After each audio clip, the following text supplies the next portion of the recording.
9 km de routes sinueuses au cœur du parc du Mercantour.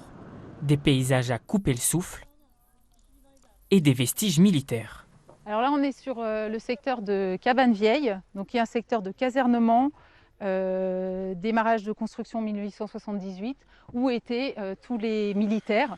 On pouvait accueillir jusqu'à 600 personnes maximum.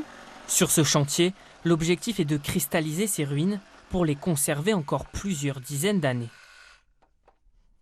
L'idée, c'est vraiment de le maintenir en état et qu'il ne se dégrade plus dans le temps.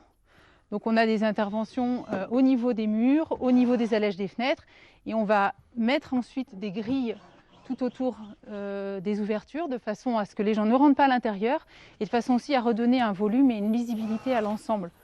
Pour intervenir sur ce bâtiment, il a fallu recréer des matériaux d'antan à partir de chaux ou de sable. Bah là on est sur du 120 encore. Hein. Comme ici, Ouais, pour refermer cette fenêtre.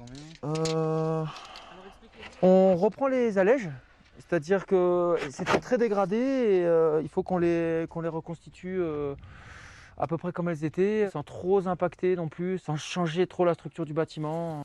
Ces baraquements servaient de camp de vie aux militaires en poste à 1 km de là, sur cette ligne de défense, composée de blocos et d'observatoires.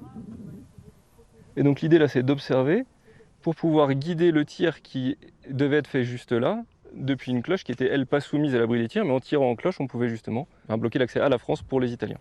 Comme en 1940, quand ces fortifications qui faisaient partie de la ligne Maginot ont repoussé l'offensive ennemie. Elles ont ensuite été récupérées à la Libération, lors de violents combats. Aujourd'hui, ces vestiges sont recouverts d'espèces végétales. Et il y a une espèce qui est en jeu, qui est la gentiane croisette. Elle est la plante d'hôte d'un papillon qui est protégé, donc l'azurée de la croisette. Et donc ici, on a mis tout un exclos pour éviter que la plante soit impactée lors des travaux de chantier. D'ici 2027, un parcours découverte doit voir le jour sur le circuit de Lotion pour allier devoir de mémoire et protection de la nature.